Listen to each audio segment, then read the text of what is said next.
La communication, mais aussi une lettre forte, donc en guidance forte. Nu encore, mais c'est un logiciel. Et je suis une militante.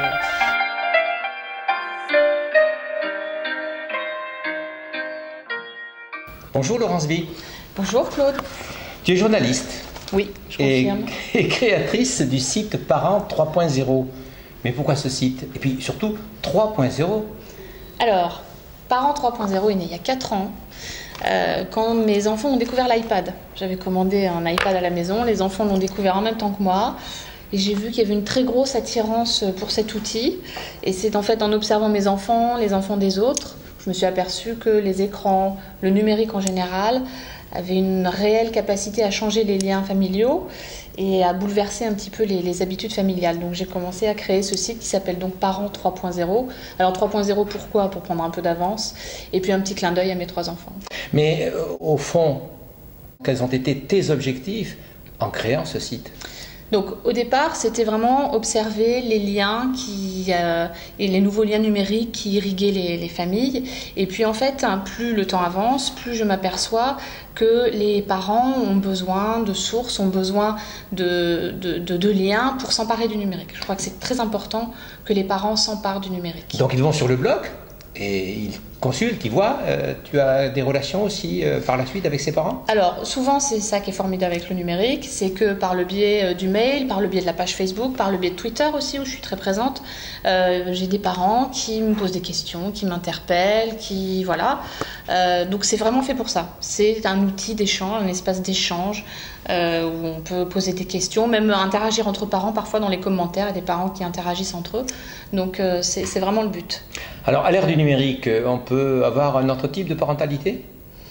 Un autre type de parentalité qui est en train peut-être de se dessiner, mais surtout, il y a des nouveaux outils, des nouveaux usages, des nouvelles pratiques qu'en tant que parent, il faut absolument qu'on accompagne pour que nos enfants ne soient pas laissés tout seuls face à des choses absolument formidables. Il y a des choses vraiment formidables à faire, à condition effectivement qu'à la base, les parents et les enfants soient bien éduqués. Educavox a repris une publication de ton site, tu l'as intitulée « La trousse d'urgence du parent 3.0 ». À ce point, il faut une trousse d'urgence? Parfois, c'est l'impression que ça peut donner. Bon, c'était aussi parce que parent 3.0, il y a aussi un ton. Voilà, on n'est pas dans le sérieux, enfin on est dans le sérieux, mais on fait du sérieux avec un ton qu'on j'essaye de faire un peu léger. Donc voilà, j'ai intitulé ça comme ça. Mais effectivement, il y a quand même des demandes pour mieux maîtriser certains outils, comment se faire déréférencer, comment le droit à l'image, enfin voilà, comment quand on a un compte piraté sur Facebook, comment faire, voilà, c'est des questions très concrètes, très basiques, avec des réponses avec les liens utiles. Alors tu viens de participer à la rencontre de concertation que l'Association nationale des acteurs de l'école a organisée à Paris sur le thème « Les passerelles numériques entre l'école et les parents ». Alors, moi j'ai une autre question à te poser. Est-ce que le numérique peut être considéré comme un facilitateur de la place des parents dans l'accompagnement scolaire ? En tout cas, le numérique a un rôle essentiel à jouer, effectivement. Je crois qu'une fois de plus, les parents doivent s'en emparer, et notamment au sein de la communauté éducative. Je crois que ça doit permettre, le numérique, par le biais de différents outils qu'on a évoqués là, par exemple les blogs, les ENT, les tweet class, doit permettre aux parents de se faire une place justement à l'école et de participer peut-être de manière plus active à l'éducation des enfants. Est-ce que tous les enseignants souhaitent que les parents participent de cette parentalité? Non, a priori, peut-être que tous les enseignants ne sont pas ouverts nécessairement au fait que les parents s'emparent fassent cette place.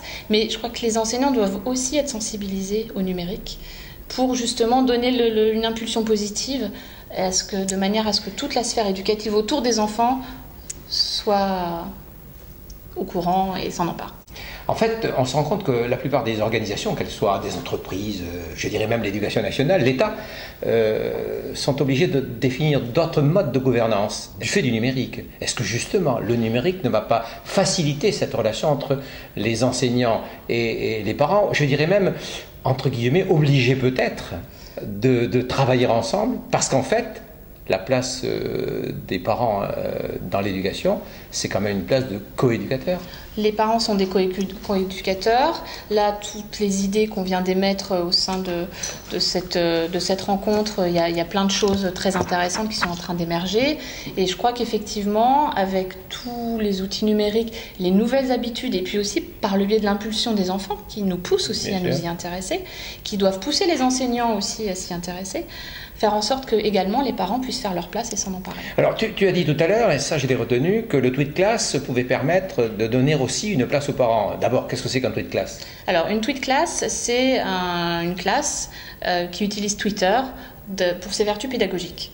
Donc ça peut être pour tweeter, pour apprendre aux enfants l'orthographe, ça peut être aussi pour échanger avec d'autres classes, ça peut être aussi pour tweeter autour des mathématiques, il y a des tweet classes autour de la géométrie, autour des problèmes, enfin bon voilà, je trouve que c'est des outils formidables. Ça c'est l'affaire de la pédagogie de l'enseignant entre guillemets, mais les parents alors comment peuvent-ils interférer justement dans une tweet class? Grâce à la tweet class justement, les parents s'intéressent, ils ont la possibilité de rentrer en classe finalement, par le biais de ce réseau social, de s'intéresser, il y a des tweet class en maternelle, de s'intéresser, de voir des photos des activités, de ce qu'ont fait les enfants. Donc c'est une manière pour les parents de rentrer dans l'école, de s'intéresser à ce que font leurs enfants et de les accompagner au mieux. Une fenêtre. C'est une fenêtre, absolument. Tu as également dit qu'il était souhaitable de dédiaboliser les réseaux sociaux. De dédiaboliser, on est bien d'accord. Je n'ai pas dit dédramatiser, j'ai dit dédiaboliser les réseaux sociaux. Ils sont aussi, on les diabolise, Il y a effectivement, quand on est parent, qu'on surfe simplement sur la vague médiatique et sans vraiment plonger, savoir ce qui se passe réellement, il y a effectivement des choses pas bien qui peuvent arriver sur les réseaux sociaux, mais c'est dû à une mauvaise utilisation et c'est dû aussi à une méconnaissance. Donc je crois qu'il y a une éducation aux médias et au numérique qui est essentielle à faire, aussi bien pour les jeunes enfants qui démarrent, à qui on doit absolument enseigner comment s'en servir de manière positive, comment se protéger aussi, parce qu'il ne faut pas non plus, on ne vit pas au pays des bisounours, il y a effectivement des problèmes, mais il faut mettre en avant les utilisations positives. Et c'est là aussi que les parents doivent être sensibilisés pour leur montrer qu'eux aussi ils peuvent s'emparer des réseaux sociaux, ils peuvent s'emparer des outils numériques, également pour eux, non pas seulement en tant que parents, mais en tant que professionnels, en tant qu'individus. Mais l'école des enfants peut, grâce au numérique, devenir aussi une forme d'école des parents? À voir. C'était tout l'objet de la rencontre aujourd'hui et avec des tas de propositions intéressantes. Merci Laurence Bi. Merci Claude.